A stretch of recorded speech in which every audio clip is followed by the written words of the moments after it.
เ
cũng thế mấy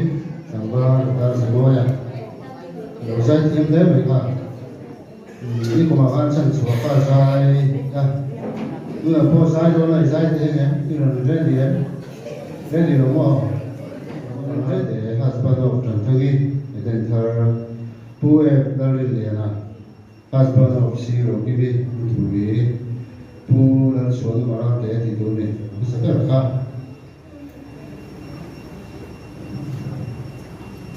nấu thế và lên em luôn đi đâu tổ hợp đang đi pro cái gì mà bộ pillar sang cái gì quay câu đang tham gia vào đi về yang va này sẽ sủi tua mà sông ở phía sau là tụt là pu ấy sẽ riết tăng à husband of the moi rồi thì cái số tụt thế đấy mà thế thì là bên anh số thế vậy nè cái thì là làm cho coi nó đi tiếng mất rồi anh số thế có thể làm cho đấy ok amen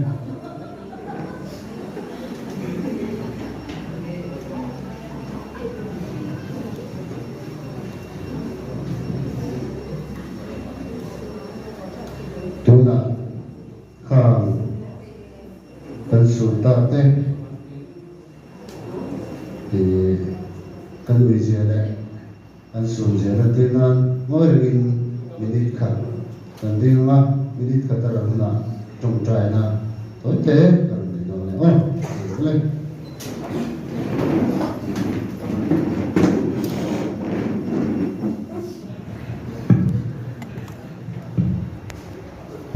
这面为那dari do control welfare advisor te le member do tap te với những maที่สวยhơnกันนั่นเองที่อาบดอเอปะเตียให้ดูนะอสูรนู่นฮะน้องสวัสดี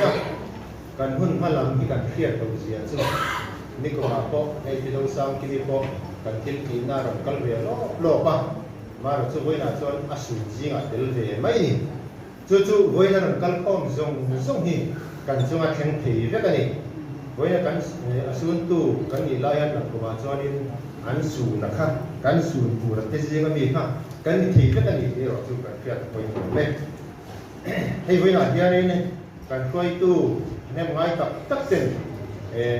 ได้ดอกสังเกตเฟรด้านที่ฐานเนี่ยกันไงเตะมาลามันจะช่างเรียนกันกันส่งเสอะไรนี่อ่ะจุ่มฟังตัวนี้กันกันตัวกันเวลเฟรกันดินชั้นเตปกันเสียจุ่มฟังตัวนี้เองกี่บาทกันตัวเนี่ยนี่ที่อาชีพตักอารมณ์แบบกันเดียจุ่มฟังตัวนี้ได้ดอกสังเกตเฟรเดียนิ่งกันตัวกันดินภูมิศาสตร์ดีเละสมปรุอันนี้ไว้ที่ภูมินี่สมนะอันนี้ตัวนี้ส่วนนี้ไว้นี่แค่ก็ไม่มีโลกประเทศกันไว้ได้เลยคุยนั่นสังอ่ะกันเลยทุกวันที่เสียที่อารมณ์คุยเลยไปเขาดังจะปกเวลเฟร์นี่ดิ้นชีนะอันนั้นมุ่งเที่ยวชีนะมาเราจะได้เที่ยวสวยเลยไม่ชีนะนี่นี่พวกที่ก็มาชวนสวยต้องจะปกกันนั่นเองไม่เที่ยวมาเราจูเองพวกนี้เสร็จละกันที่จริงๆนะเนี่ยเที่ยวกันอีกตัวนึงเสร็จละกันที่หูเสร็จที่ไปมามีตานพวกเขียนอะไรนี่กันโอนดินชั้นเปร์ยังไงกันที่ส่วนเชียนนี้ชั้นเนี่ยกันอีกตัวนึงเนี่ยกันอีกดูสัตว์ต้นนักกันอีกด้านชีลต้นนี้ตั้งการเบมาส่วนนี้กันโอนมูมันกันหันกันมูตั้งริมอตพวกเขียนกันก็ชั่วกันเวลเฟร์เมมเบอร์ที่น่าฟังอ่ะสูงกว่าใบตักตัวเต้กันก็ชั่วเมมเบอร์เต้กันอีกตัวมวยอ่ะฟังเต้กันอีกไงสักฟังเต้มวยปูไม่ตัวมวยปูกันเราเล่นมีบิดมัวมวยตะกันอีกทางเดียมตักเฉพาะตั้มตะกันตัวนี้จู่ว่าส่วนเฮงอาเดียนี่คุยไม่จู่เชียนนี้ฉันเนี่ยเองที่มาเดียนี่กันอีกบางไอ้ต้นเสียกันนั่นตีนะครับกันโกนดินชั้นเนี่ยตุ่มบุญคุยแบบอันนี้ก กันเมนปุ่นอันนี้ที่ข้ากันเทียบไปมาส่วนนี้ที่มาประเทศไทยตัวนี้เราที่นะ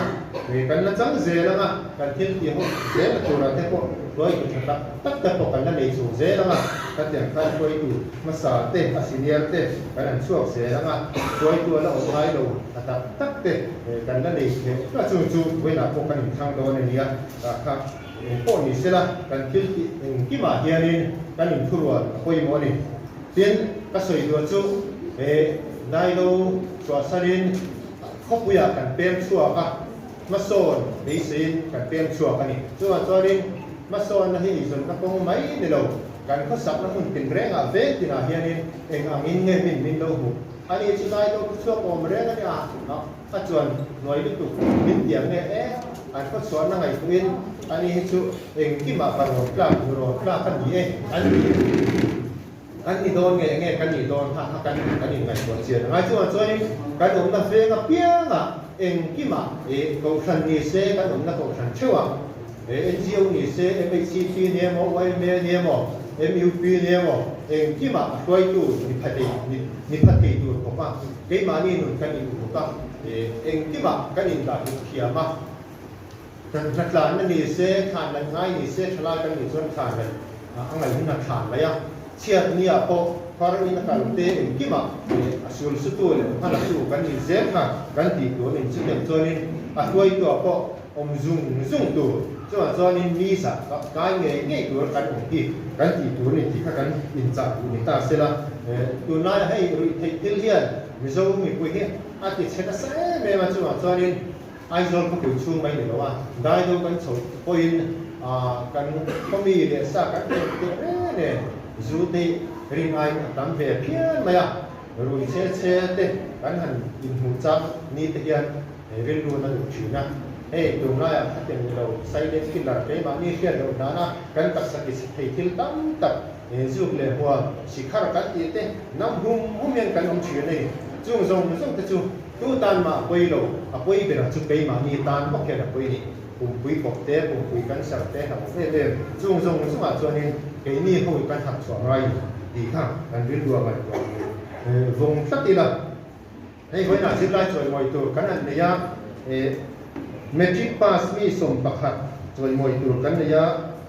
โพลสมปนิปริยัติกันเนี่ยส่วน BAE มีปรุกันเนี่ย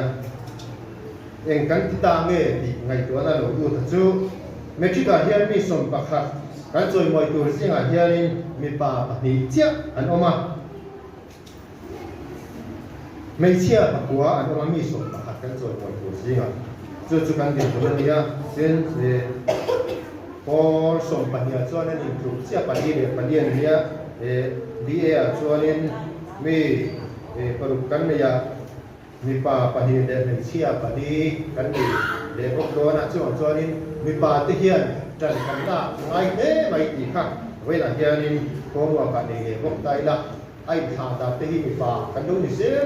อันนี้ไม่โอ้มั้งไอ้ส่วนนั้นก็มาพ่อนี่เสียตัวเราพ่อนี่เสียนักโทษนั่นคุยคุณนั่นเรื่องอ่ะออฟฟิศพ่อนี่เสียนี่เสียทำฟิลล์เสียนี่เฮียมีป่ากันจนอะไรเสียที่อันเสียชิ้นที่กันเทียบสู้กับคุยมันนี่ทีนี้ส่วนพวกเฮียนี่หูหน้าหูบีบเลยหูสิบบีบนี่นะว่าสุ่มหลักหรือที่นั่นดีพัดชวนกันขอสวมที่กันสาวนักอันนี้ที่กันเทียบคุยมันนี่ส่วนลูเมเตเท็กซิคันเต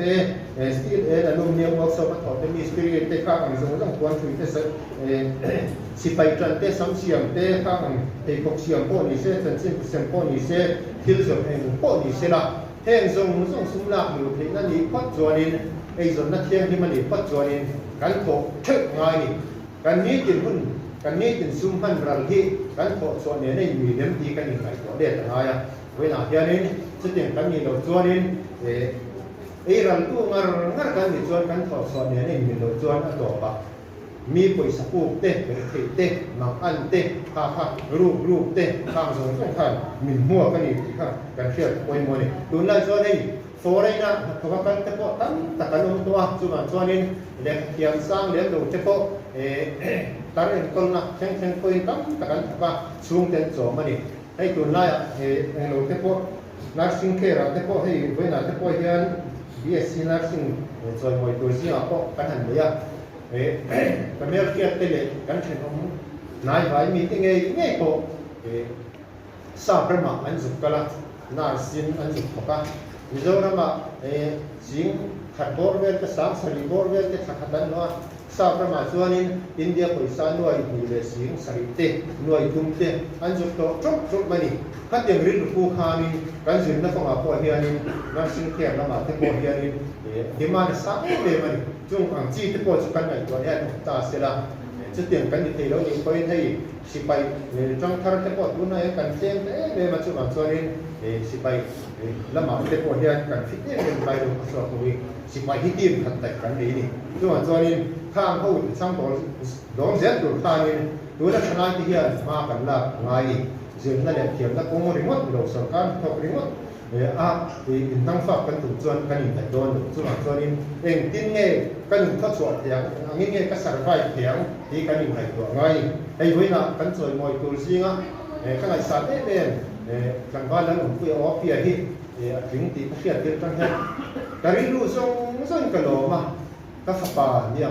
ที่องค์เป็นกะโหลมาเว้ยนะให้มอเตอร์จังต่างโตดิพาร์ตเมนต์มอเตอร์เนี่ยนั่นเขารับเนี่ยเอาลึกตัวกันก็เว้ยนะให้นำมากันสวยมวยรัวลิ้นมาตรงซีตัวเต็งเอ๋อมังตัวเงี้ยMizoram Engineering Service India King Salet Omang MCS MPSตัวเต็งเงี้ยเก่งที่ตัวมังจงจะกันไหนตัวง่ายอยู่เว้ยนะเฮียนี่มาให้ motivation speech มิ้นช่องหัดตัวรินเราก็เที่ยวว่าชนะที่พอมุ่งดีตรงสิละอะไรก็จะหานักสัตย์เสียเต้มาเป็นนักสัตย์เสียเต้มีนักเสียเนี่ยตัวข้ามชนะที่เราต้องส่งวัคซีนกันโลกตาสิละเวลาเฮียนี่มาให้กันโลกเนี่ยมาจุดดูสักนะสามกับกันตอนนั้นดีตาสิละนักที่น่าชวนนี่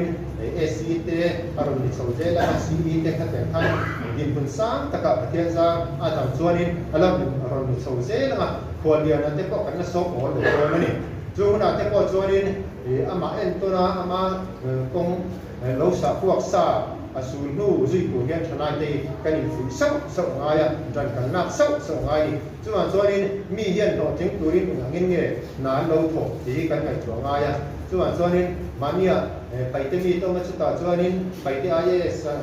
คนเรียนนะกันฟันส่วนเป็นอย่างเงี้ยนะส่วนนี้น้ำดำผู้ส่วนอันต่อตัวเงี้ย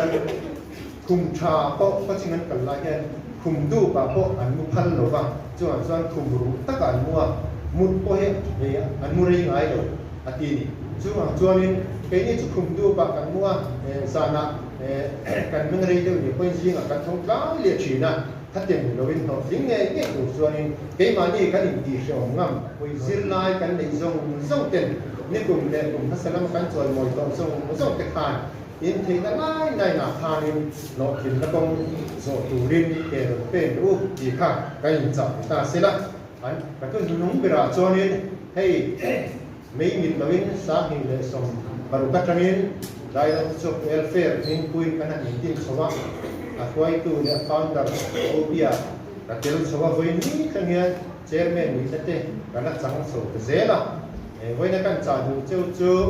พอเร่งควายตัวไง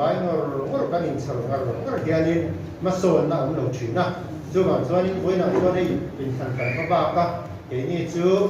เราจอดตัวอิน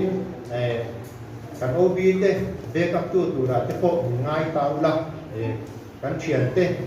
ช่างทางโซ่เต้เล็กเชียนชาเต้เต้ตักเต้โอบีกางไว้ตั้มตักกันเดียเฮงเขากันอินตาโอเร่ง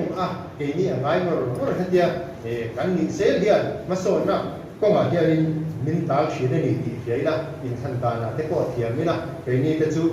โอนเต้เราจนรีบเต้อันนี้เราคุยกับเด็กกับตัวเราเต้ค่ะคุยมั้ยเนี่ยมาเป็นมามาเราจะเห็นพวกนี้เสร็จแล้วที่ไอ้ชอบเต้การนี้ทันส่วนทางผู้ส่งเบกับตัวเรียนกันเรียนดีเรื่องนี้ดีใหญ่ละกันการเชี่ยสันดอนเราว่าอินทันดานาโปพาน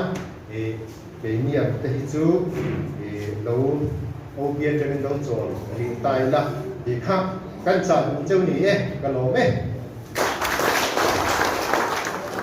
Season tan tuang itu orang dalam tuang, kumsam ni som mi baru, misalnya orang itu jadi semua HSLC itu division up, dia lo kena tuang tak cara second division letter ini soal ipasi tak tahu kita setiap orang yang antara senfa kumtam ni, orang kena sama manager, kena sama chairman champion system dele, secretary general di Moyo Design. Chung nam jami itu orang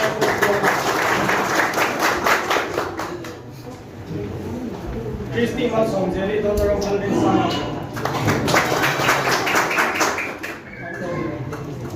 Lang sakti kan? Christy Malsong jadi daughter of Alvin Sana. Ano ini? Esther Lang Mumpari daughter of Samdena. Jonathan Longzuala sakti.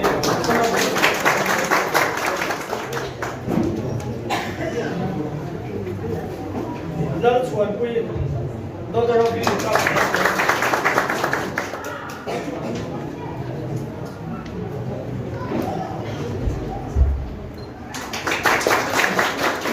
Samuel Lal Biak Chuanga, son of Lal Sordela.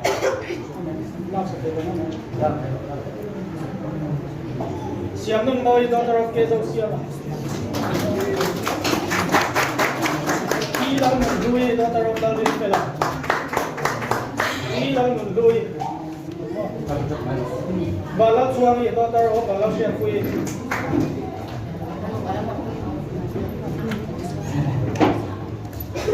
Zai Tham Kimi, daughter of Mu Chila.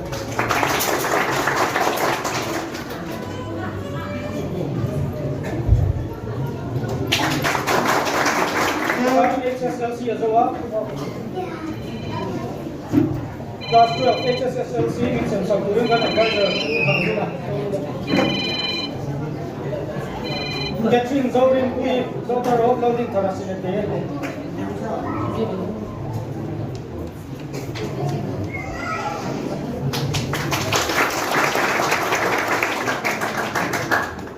Julie Ramthan Kui,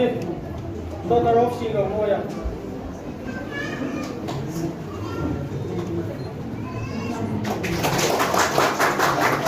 Laujung Fela, Lalmuan Bangi. Laujung Fela, son of Lalmuan Bangi.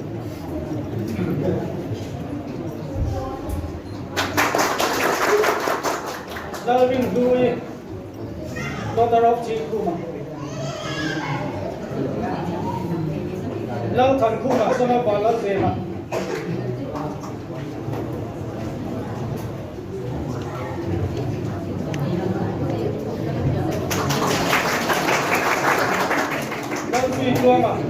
Son of Balasiama. Nur Tamsangi, daughter of Lalbuzawa.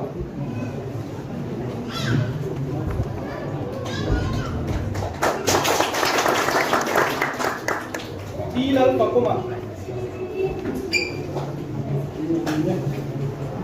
Sekarang class 12. Pemilihan Zauha. Kudang Jorangan Zauha. UG undergraduate in Sam Sakturin Pyramid. Lal Hamay Sani, daughter of Lal Malsani Dikon.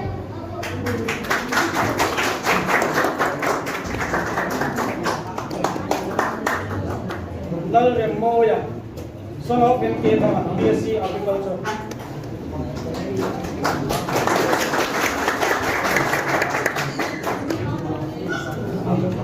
Lal Rempuya, son of Lal Sombela.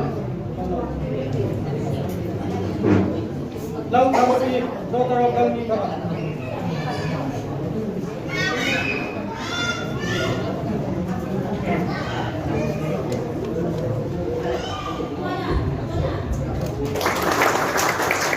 Rebecca Lal Nurkani, daughter of Lal Mikara, B.A.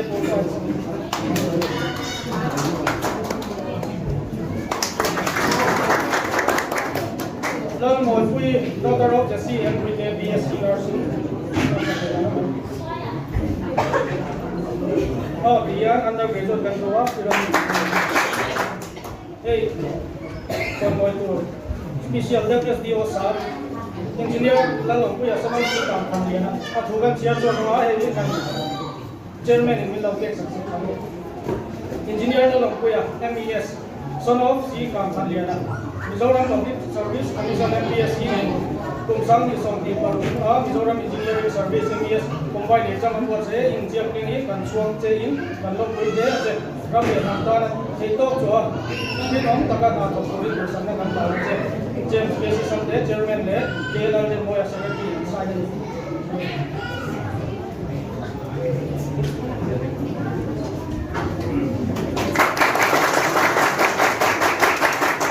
yang terjauh dua momen.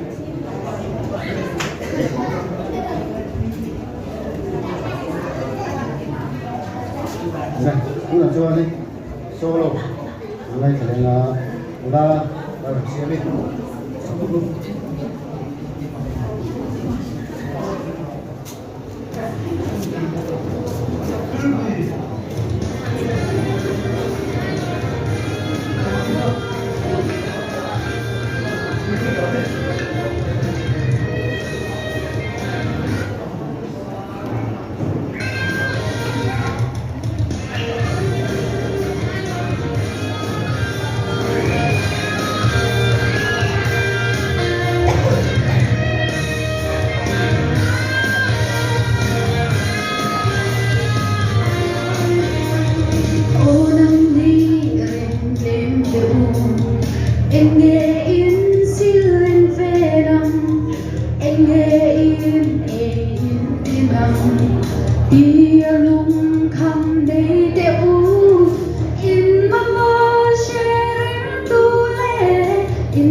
เราผมเลยไหม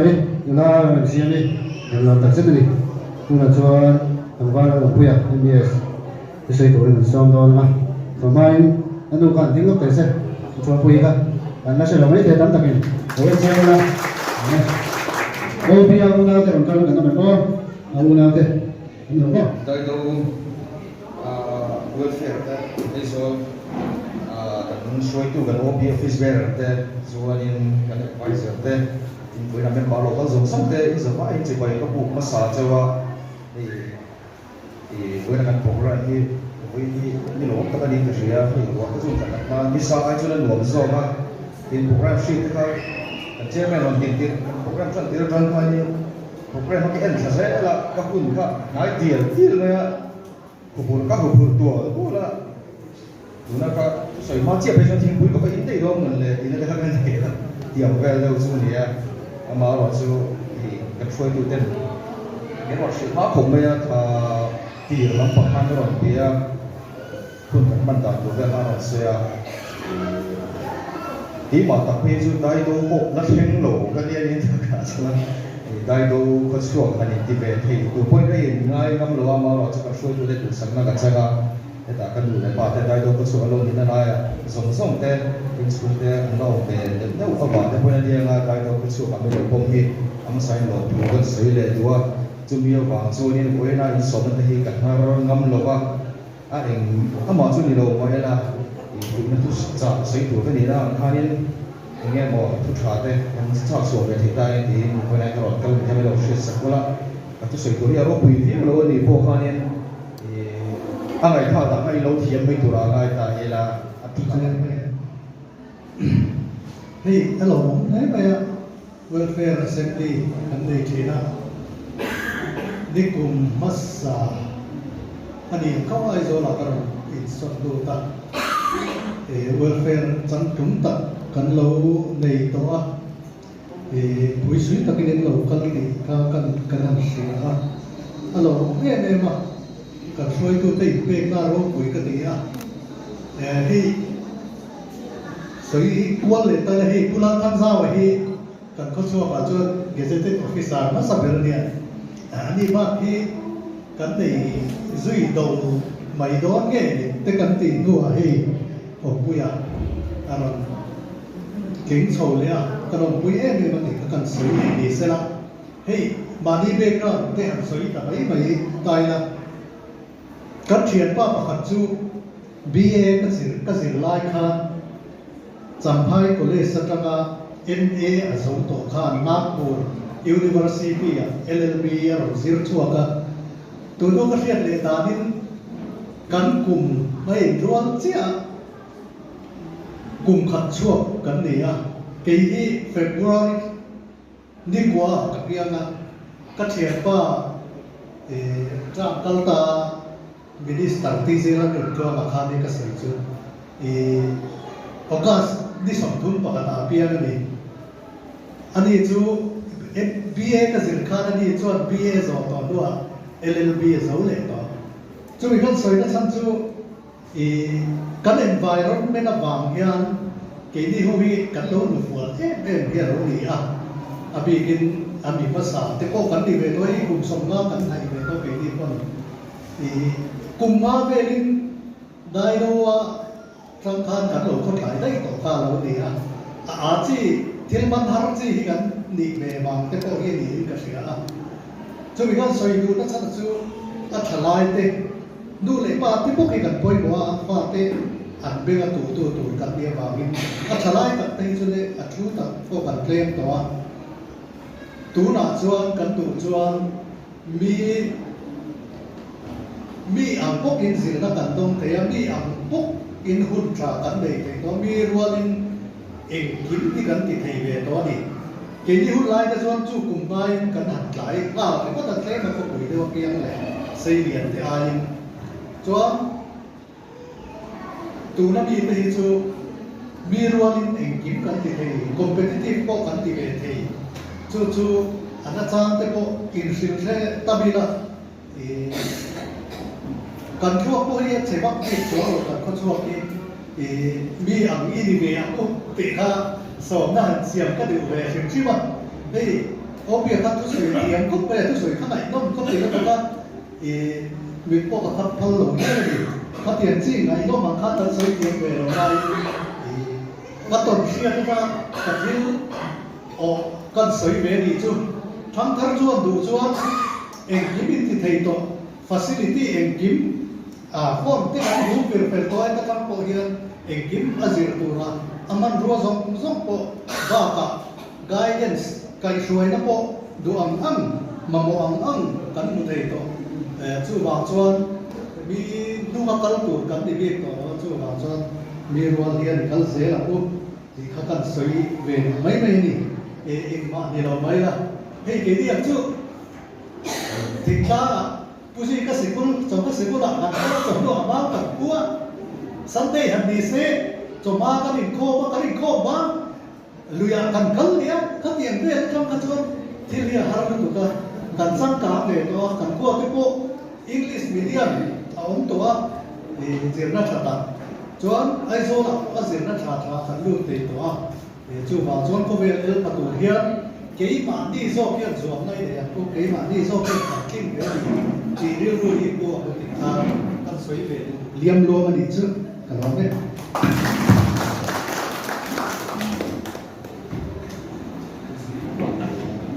กันทำตัวเราเยอะสุดเลยเชื่อไหมดีมันกันสวยเองไม่โดนมันโจ้เดียวเนี่ยจะสวยก็ช่างกันเลยค่ะลองมามิชิกันเสียงน่าจะเรียนกันจะรู้แต่พออีเราคุยถึงฮาร์เรื่องแต่พอเนี่ยมานี่แต่พอกันเนี่ยกุมสมรีเวลกันเนี่ยกันเรื่องรู้ว่ากุมสมดีอ่ะมันพูดเลยจุแต่ที่ไม่จุกันนี่เราไม่เลยกันที่จีนมีฟ้าจะจุกุมสมปังไอ้อันตุ่มลำไส้เราสวยอันเราไว้ตัวเฟลล์ตัวชีเตเราเนี่ยนี่กุมสมรีอ่ะพวกกันเราเฮ้ยหัวอันเราพูดเลยจุกันนี่เราเฮ้ยนี่ก็ต้องไอ้ตัวในเราจีนกันจะรู้นี่อามันพูดจริงนะตัวเราพวกกันพูดจริงตักโจ้เราก็เชื่อกันรู้จะตีแม่รู้นี่เราพูดข้าเข้ามาเอาเลยเนี่ยเรื่องรู้จุตายดูเลยวิสิปีตัวไว้ไปช่วยดูแต่เราคริสต์มาสวันเวลาเดีย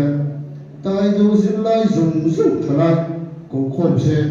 โอ้เพียร์ผู้ช่วยดีเสียก็ดูคุกมาลายบริการเฮียนั่นจะชี้นะเลยรอกุ่มจุดที่จะเป็นการเงี้ยอยู่การลงเที่ยวอันที่ต้องไม่เลยอันสิ่งแม่มาดูเลยปาตันเชียดีละอันก็เรากำลังไว้เมื่อวิสิตันก็คบกันจวนอาจารย์ฝุ่นกันถูอันสวยชีนั่นเองอันเดียวกันอันสวยเสียกันโลกปุยเบี้ยวจุกันริมมาเลยกันเรื่องรู้ให้ปุยถึงนั่นเลยมาฝุ่นตู้ที่กันในชั้นเราฟังเดียเนี่ยอีกแก่ไกด์สัตว์กันถูกหัวละอีเฮ้ยโคชิ่งเต้การเล่นตัวกันเนี่ยนะว่าโคชิ่งอาจจะชวนว่ากันเลยละมีฝุ่นน่าจะเล่นเรื่องรู้แต่เราปุยถึงแบบเดียถ้าเด็กฝุ่นตัวในเรามานี่มูเฟตุกขจุปุยถึงหาเดียวนี่คือนี่คนเล่นกันไล่ชวนเฮ้ยก็เชียร์ปากมันเนี่ยเจ้าขันไอ้โจล่ะคนเล่นกันลงมาเนี่ยไอ้ใครก็พร้อมที่เนี่ยมีหน่วยฟาร์อาจารย์ฟาร์จะส่งมาอินกันหรือว่าเราคุยเราที่ก็ไม่อินก็พวกกันก็ไม่หรอกจะจีนก็จะถูกทำโดนพวกกันในเรามีก็ตัวนี้ส่งมันจีบเรากันเดียมีส่งจะกันที่นั่นตัวไม่เนี่ยก็ตัวนี้คลาสกันแล้วตัวเรียนก็ต้องไอ้เราอีกแล้วว่าคำมีสิ่งอะไรเป็นคุ้มเทกันในเราอีกข้อกันสวยแบบชิมันนี่จวนบ้านนั้นกันเราไปตัวจุ่มมากันสวยดูจุ่มแต่มีโซเฮียนกันอินข้างจุ่มรับแต่กันเทียร์กันดูคอมเลยได้กันอินกันจุ่มอีปอนน้ำมันถูกว่าโอ้ยเราตัวที่เราก็กันข้าวเfetกันเฮ้ยกันวิซีแต่วันมาช่วยตัวเต็มเราก็ละนิดกันช่วยเรานะอินกันพูดตัวเรากันแต่กันเสด็จเราไม่เทียกันเดียร์ที่เลยเราก็มีโจทย์สันเปกไปพวกเราเรียนรู้ว่าวิสิปีได้ดูก็ให้เราดิ้นลุกเสียละเป็นรูปแบบโมบุยวิสิไวส์โอ้เราเนี่ยผู้ชื่อเราโมยโอ้อันนี้วิสิสิบเอ็ดปีอันนี้ปูมันสองมาอันนี้ก็ละโอ้อันนี้วัยเมื่อได้ดูบรันสเตเซอร์อันนี้ถ้าข้าจะพูดตัวเรากันอันนี้เราจะช่วยกันที่ตัวเด็กอันนี้เป็นสิ่งที่ตัวเรา อันนี้ได้เราปวดจังอินไอโซล่ะ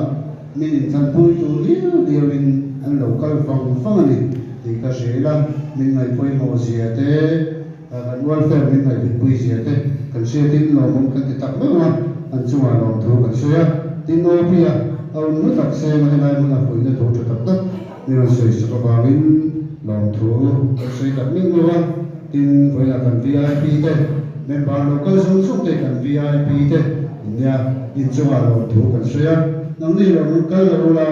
เวลาอย่างโปรแกรมนี้อันเราทิ้งเราฉันเตเราเนี่ยจุบาวินอินช่วยเนี่ยเราจะใช้เสียงกันบ้า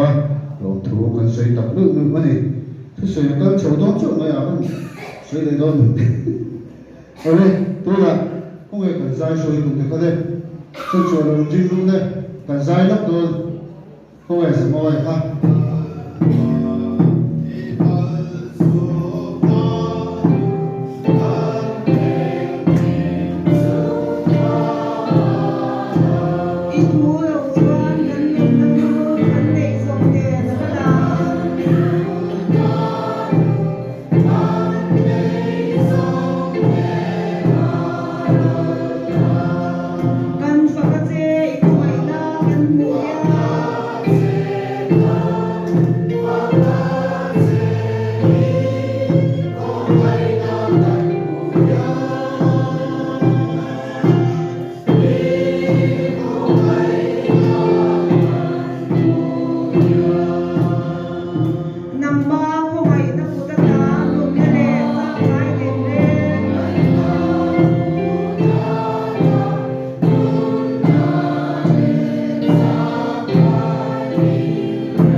Chairman, Pujen, Keshi, Shamte, Lobik Selam. Vice Chairman, Pulaurin Moya, Pukelaurin Moya. Lo buổi đêm tuần này. Secretary, Puai Kum Thomte. Assistant Secretary, Pulaurin Kima. Treasurer, Pilar Usami. Anh đến những cái sợi đồ lật đó, sợi đồ cái này Finance Secretary, Pukeshi Manliana. Mình cần thuê tu đi. Và mình cho training officer, Pio Malsoma, Pio một thằng môi, một siêu rồi môi đến và in cần diện. Anh ấy, thì khán cho đầu thì, đầu cho bọn thì khán tận quân, anh ấy khán program tận cho biết.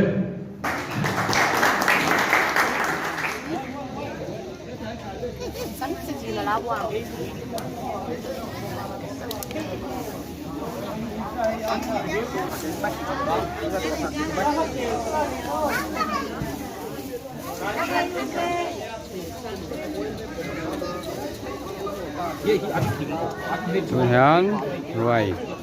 trẻ trần mẹ cả eo nữa có hay trăng cái lẽ mấy và tôi thì mua bên chung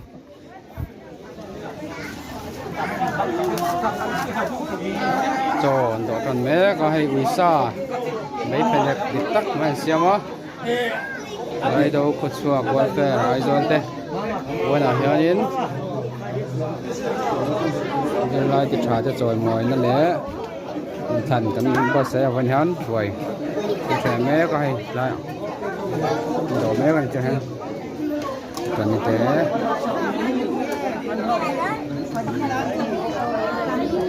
nấu cơm cho khóc mày hay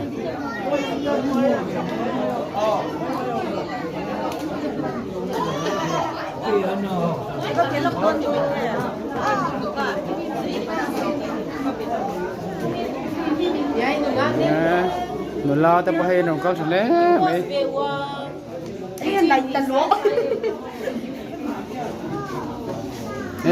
in lại po thui khóc mày hay in lại po thui lẽ mày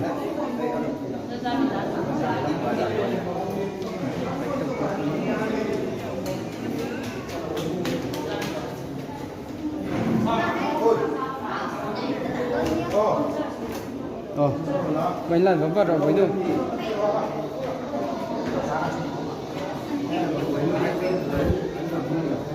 in mình lại hắt về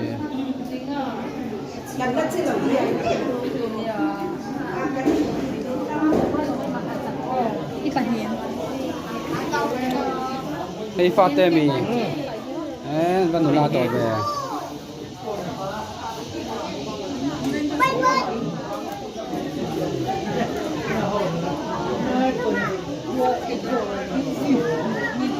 nuôi sò như vậy là ít xem đủ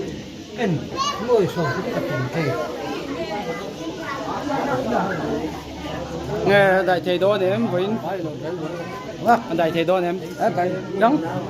tại tôi ra sao kia riêng dáng cái xiêm cái sông thum sa cái gì mà tắm về tại tôi rất nhiều nó mấy con trâu trời nó giàเลยsống về gắn chuồng tôi em đấy mày mua có bụi thiếu kia luôn tôi đấy mày miếng giang về nghe tôi ấy bênนี่già sống ngã về mấy đủ anh em thầm đấy mày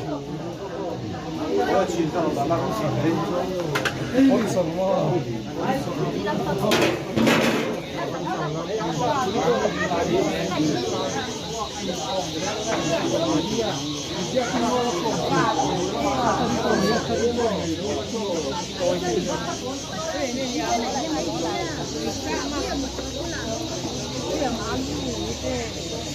những video hấp dẫn